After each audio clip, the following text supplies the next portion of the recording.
Hey guys, we're back with another educational video, and this week I wanted to discuss a video that George Farah put up on his IGTV. George is a well-known trainer of several IFBB pros.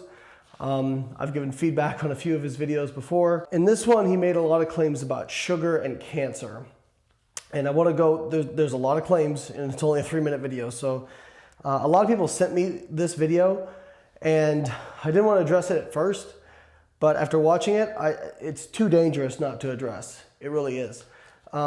People, when you make claims about cancer, there's actually research that shows that a lot of people who buy into false claims about cancer end up not seeking conventional treatment because they think they can treat it themselves, and they avoid the standard of care, and they actually have worse outcomes, and more of them end up dying. For those who don't know, George was diagnosed with stage 4 colorectal cancer, and he beat it. So first off, awesome.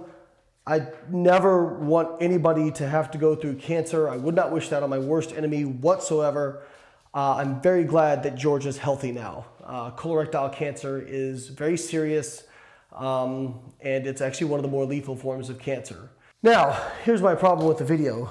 George says that his first claim is that sugar feeds cancer, and that you can beat cancer if you just stop eating sugar. What he's referring to is, I believe, the Warburg hypothesis, which is that essentially that most cancer cells have dysfunctional mitochondria, and they are glucose obligate users. So they are not able to use fatty acids or ketones as fuel.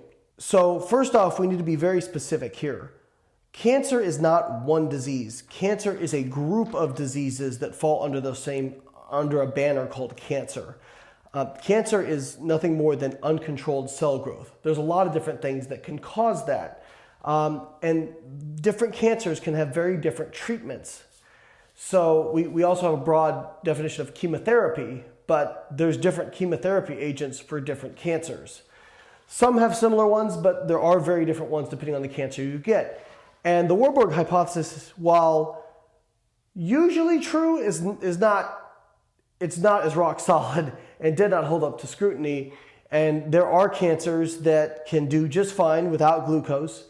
In fact, some cancers actually prefer ketones as fuel. There does look like there may be some possible benefits to ketogenic diet as perhaps an adjunct therapy to the standard of care.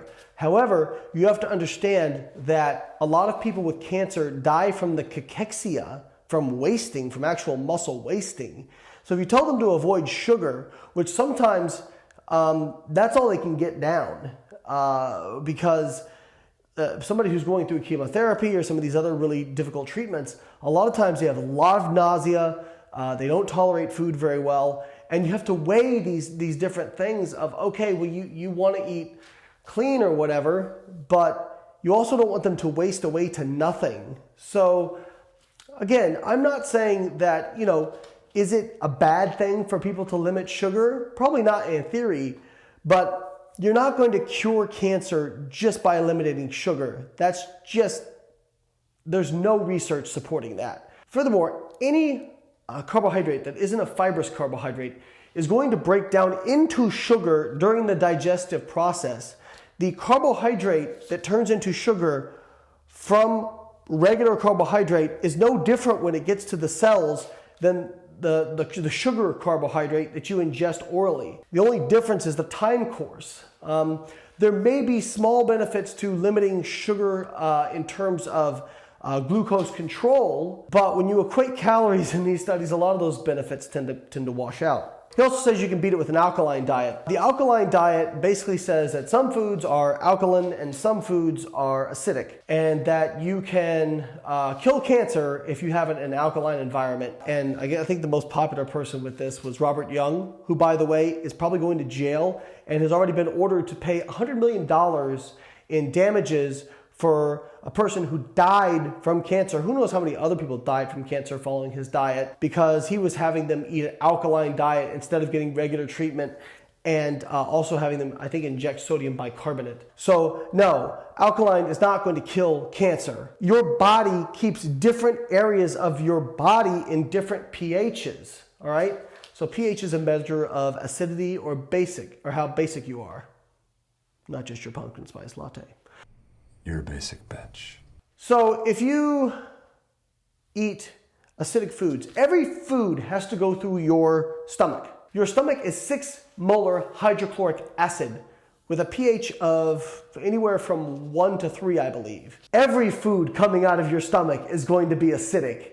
Saying you can modulate that through diet is like saying I can slow down a tank by shooting it with a BB gun. Yeah, you will technically slow down the tank because there's force that's going to hit it, but you're not going to notice when it runs your ass over. Yes, you probably can modify a little bit, but guess what? Your blood levels of pH are so tightly buffered that anything you do dietary-wise is not going to make a significant impact on your pH levels of your blood. And research shows this. Because if it could, you would just die. If you could actually make your blood basic outside of like a 0.1 pH, you would just die. Now you can change the pH of your urine. There's a reason your urine pH is changing. It's because everything else is staying the same. Your body regulates it through your kidneys. You're not going to change your blood pH. Your blood is what supplies blood and nutrients to these organs and cancer. So if you're not changing the pH of your blood, no difference to the cancer. He also said sugar is increasing inflammation. Inflammation increases in response to excess calories and reductions in activity. There was a study done where they had people eat 2 levels of sugar, either a high sugar diet or a low sugar diet, but they kept calories the same. Both groups lost weight because they controlled calories through caloric restriction. But the funny thing was inflammation was not different between the 2 groups. So sugar inherently is not inflammatory. He said sucralose is proven to cause inflammation. I looked for that. I could not find any information showing that it causes inflammation. The only thing there's been hundreds of studies on sucralose safety. They all come back safe in humans. The only thing that sucralose apparently is carcinogenic to is rats when you feed them about 10,000 times the dose of what's approved. Moving on. He said, look at the sugar consumption over time, the 60s versus today. You'll be blown away. Yes, so sugar has increased since the 1960s, sugar intake. But it's actually gone back down over the last 20 years. Funny enough, obesity has continued to rise. You know what's been correlated almost perfectly with the rise in obesity? Increase in calories. So over the last 20 years, it's been the increase in added oils. He makes a point about sugar versus cigarettes. He said, if cigarettes are killing 19% of the population, sugar is killing 80% of the population. Citation, please. No. He also says, every disease known to man is caused by your insulin being messed up. Got AIDS? Insulin must be messed up. Got Ebola? Insulin. No. And I'm dumber for having heard that. Stevia, he recommends stevia in place of sucralose, these other sweeteners. Stevia, he said stevia has been shown to boost immunity. I looked for a reference for this. I couldn't really find anything, but I can tell you this. There's actually less studies on stevia safety than there is on sucralose safety. So he spent this whole video talking about how bad sugar is, but then he says raw honey is okay. Apparently, raw honey, even though it's glucose, somehow if cancer sees it, it doesn't know that that's glucose from honey versus glucose from other stuff. And he said sugar makes us acidic. Again, no citation for that. There's no evidence for that. I also wanted to point out there was a recent study that looked at the association with sugar and all-cause mortality. And this was done on over 350,000 people. They showed a small but significant association between sugar and all-cause mortality. Now, that being said, when they looked at when they took out sugar-sweetened beverages, there was actually an inverse association of sugar with all-cause mortality, meaning people who ate more sugar, just not from sugar-sweetened beverages, actually had lower rates of all-cause mortality. So how does that work? If sugar is actually killing everybody, 80% of people, wouldn't we expect to see a massive correlation between sugar from any source and all-cause mortality? We don't. We see a very small correlation between the sugar-sweetened beverages and all-cause mortality. Again, the sugar from sugar-sweetened beverages is not different from you get it in fruit or you get in other forms. The difference is people tend to overeat a lot more or overdrink on those beverages, and so they get more calories, and that is what causes these problems, or likely what causes these problems. Same for inflammation. There was a study looking at inflammation in sugar.